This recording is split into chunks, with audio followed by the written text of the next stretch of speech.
Hey geeks, I came home to find a package on my doorstep. What is in it? What's in the box? I don't know. I don't know what's in this box. Yes, I do. I'm being overly dramatic, but let's open it up and see what's in there. I know another boring unboxing video. Don't worry, this one will open quite easy. Oh, see, I appreciate good packaging. It's a good, easy to open box. Good packaging. Got the receipt right up here, right up front from eBay. That's where I got this. Um, eBay seller, Black Dog Cards and Comics. I gave it away. It's not cards because I don't collect cards. It's comics. Good packaging too. I appreciate, you know, when they take care to wrap the merchandise. This is one of those deals. I had it on my wish list. Um, this is kind of connected to my last video, which was about the DC Showcase Presents The Great Disaster. I've kind of gotten, I don't know, obsessed with those books. And lately, for some reason, I've been reading or coming across by chance a lot of strange adventures from DC Comics and Adam Strange and so forth. Still kind of into this old school retro science fiction kick that's been kind of a theme through recent videos. So let's see what's in here. So yeah, I had it in my on my wish list, and but I didn't want to pay the price they had for it. And like a week later, the seller lowered the price. So let that be a tip for you. If you don't want to pay full price for whatever the eBay seller is charging, just let it percolate there in your wish list. And actually, I think in this case, I don't even think I added it to my wish list. I think I just kept looking at it. I kept the browser window open and I kept just, coveting it. And, I guess the technology, the algorithms eventually, just like eBay, probably sent back a message to that seller and said, hey, there's someone who's like constantly looking at this book. And yet, and it was and I couldn't make an offer on it. It was like, a buy now type thing. So I couldn't make an offer on it because I think with that Great Disaster book, I did make an offer. Yeah, I did actually. I did make an offer, a lower offer than what the list price was, and they accepted, and so they sold it to me. So with this one, it didn't have that option to make an offer, and I didn't want to pay the list price that they were listing it at. And eventually, they were nudged, I guess, by eBay um, to lower the price, and they did. And then I got an email from eBay that said, "Hey, this thing's been, they knocked like $5 off this thing." And then I was like, "Oh, okay, well, now I'll buy it. I appreciate the gesture." See, that's how you do good business. That's how you do good business. Oh, it was wrapped. It's also wrapped in cellophane too. Nice. But this is the book, Strange Adventures, Volume 1. It's got gorillas on the cover in spacesuits. You cannot go wrong with that.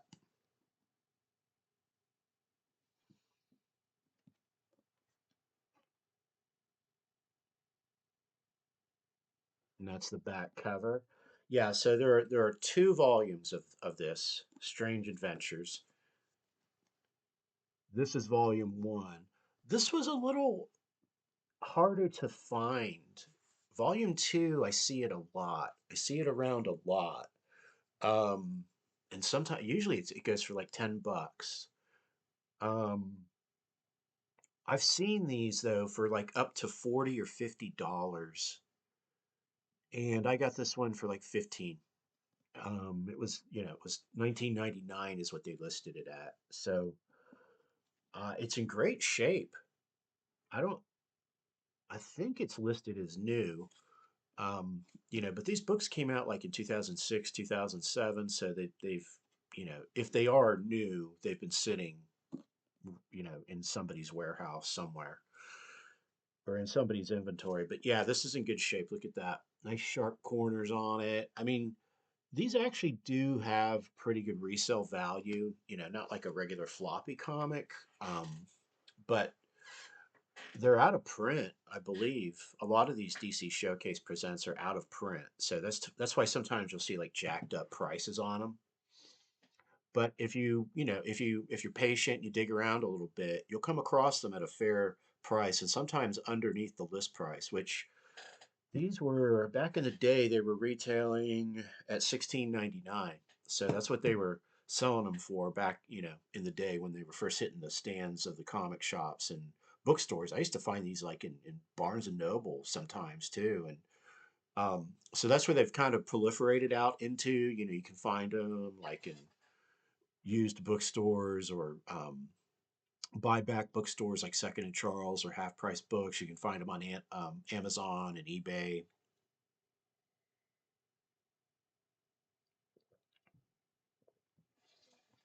So what is Strange Adventures? Shiny jetpack future? Witness the weird world existing within the boundaries of our own, where the laws of reality aren't what they seem, where the mundane life is exposed to strange inventions, alien imperialists, and invasions from inner space, where men are possessed by strange gifts that could bring them their greatest wishes or doom all of humanity. Writers John Broome, Otto Binder, Ed Hamilton, and others capture the darkest fantasies from the 1950s with a team of artists including Carmine Infantino, Gil Kane, Joe Kubert, and Cy Berry. Bring it all to startling realization. So, Strange Adventures is where Adam Strange got his start, but also Captain Comet. And these they don't have let's see, I think it starts with issue number one. This wasn't one of those deals where they had a title and then they renamed the title but kept the numbering in place. Oh yeah, I guess it was. It starts with issue number 54. So I don't know what the predecessor book was, but they used to do that a lot back in the day. The book would be named one thing, then they would change the name, and then they would just keep the numbering going. So this starts with issue number 54, March of 1955 is when it first started out, and it runs through issue number 73 from October of 1956. So we're talking old school sci-fi comics.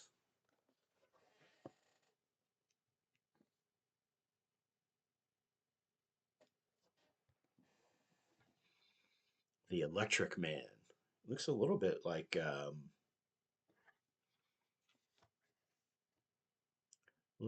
the early Human Torch.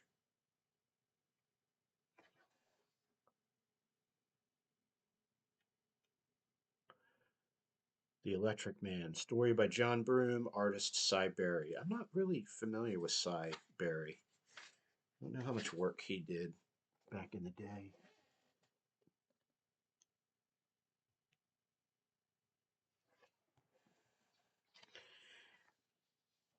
Let's see what else we've got here.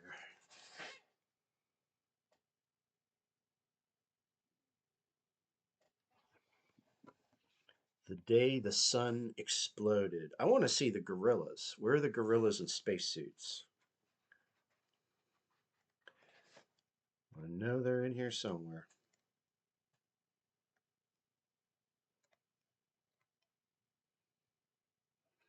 There's all kinds of wacky stuff.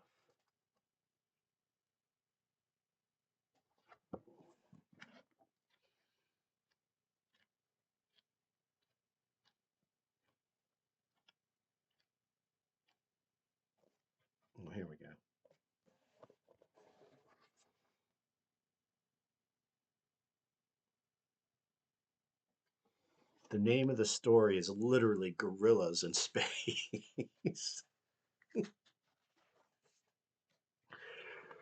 This was worth the price of admission alone.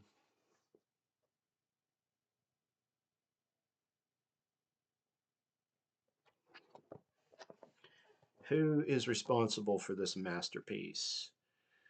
Let's see. 267. Gorillas in Space. The writers Bill Finger, penciler Carmine Infantino, a favorite of this channel, inker by Bernard Sachs. Okay. Good old Carmine.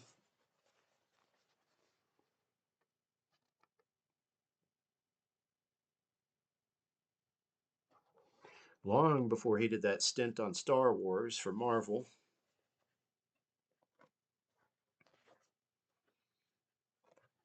This is interesting. Here's another one, The Maze of Mars. The Maze of Mars. Written by Otto Binder, or is it Binder?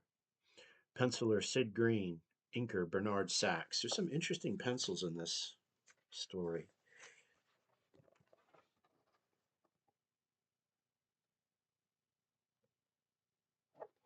Some interesting penciling and inking.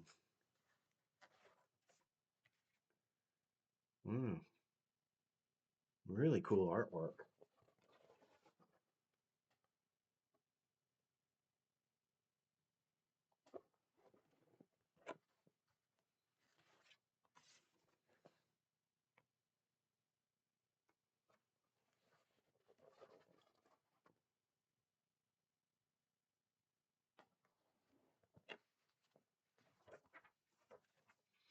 Yeah, I just love this retro science fiction stuff from the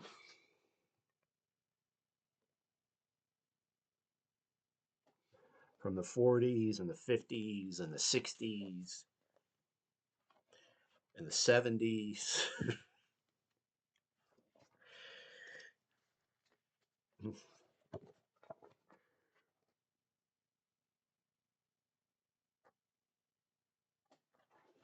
I'm not sure what's going on in this story. It's there's some sort of alien infiltration at the jazz club. War of the Mind Readers. Ooh.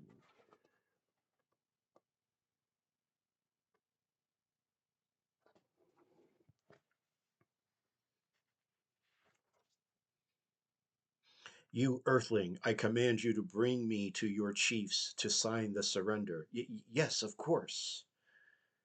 Soon as dismayed government officials meet the Uranian invader, your choice is simple: surrender in 24 hours or have your civilization wiped out by our cosmic guns. May we have a few minutes to discuss the matter among ourselves?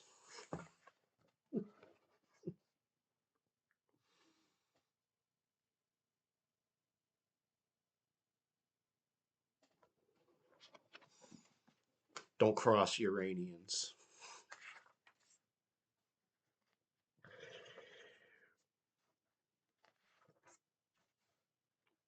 Hmm.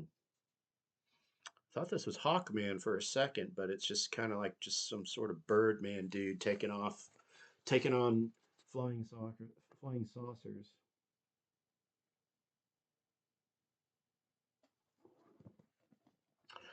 Don't see any Captain Comet in this. I think it was too early in the issues. I think he pops up in volume two of this, which no doubt I will acquire at some point. Um, I just read that Jim Starlin version of Strange Adventures. I think it came out, I don't know, 2008 or something like that. It had Captain Comet and Adam Strange in it, a number of other characters. It was decent. It was Starlin type, you know. He wrote all of it, did some of the artwork.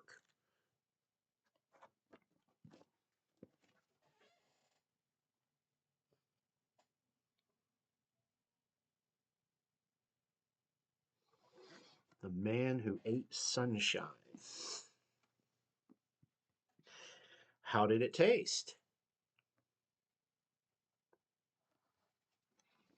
I would imagine sunshine would taste like oranges.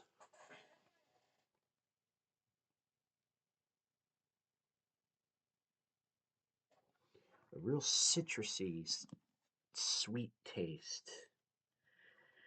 Would also disintegrate you, but maybe not.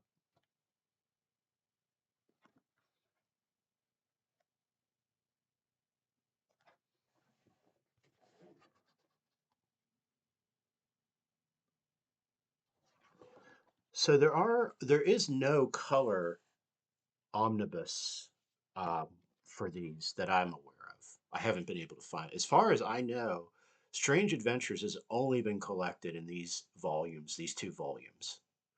Um, there are reprints of various stories and stuff that showed up in a bunch of the other DC comics. Um, but as far as collecting all of them together into one or two sources, I think this is it. This is it. Um, Now the Captain Comet stuff and the Adam Strange stuff, those have their own individual collections. There's like DC Archive editions, and um, I'm sure there are probably some other books where those show up. Those have been extracted from Strange Adventures and kind of put into their own, character trade paperbacks or omnibuses and so forth. But as far as the actual Strange Adventures comic book, yeah, the volume one and two of this are the only. This is the only place you can find it. And that's why these DC Showcase presents are pretty cool, because there is a lot of stuff in here that, you know, as of now, you're not going to be able to. Now, I would love to see the color versions of these all in one place, in one big omnibus. If they took volume one of this and volume two of it, put it into like a, 900, 1,000 page omnibus color, that would be awesome. And hopefully they'll do it at some point. They may, they're always looking at different ways to market and publish this material. But yeah, right now we have this black and white artwork to contend with, and I like it. I like to see these black and white versions, especially these old retro comics for some reason, because I don't know. The art at the time was, for the most part, much simpler, I think, than what than sort of the detailed artwork that started to crop up like in the 70s, when you had just like, I don't know if I would say better artists, but they were much more, like the stuff you see here, like, it's something like this. Something like this is like it's going to be way different than like a Bernie Wrightson type art style. You know what I mean? It's just not going to, or a Mike Grell or a Michael Golden. It's just not going to have that sort of uber detail that makes their artwork look amazing. But it gets the job done for sure. And some of this artwork is actually pretty incredible.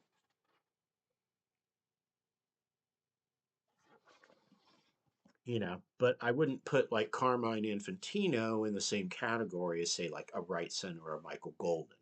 I know he has his fans, and um like I said in past videos, I'm on the sometimes he's okay, and sometimes I read the other day in a copy of Back Issue magazine, and I think it was Adam Strange, actually. It was one of their articles about Adam Strange, and someone had mentioned, that they had brought in Infantino to do some of those later stories, I think in the 80s, and they had kind of said, his artwork wasn't really at the level it was when he, in his prime.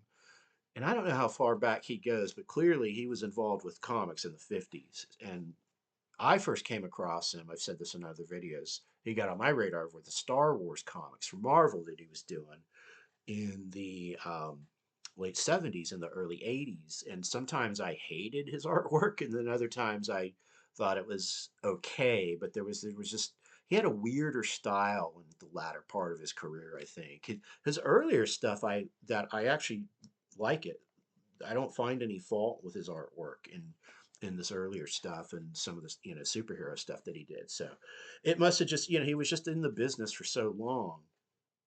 You could see that progression. And as a child, I was seeing, I guess, the tail end of his career. So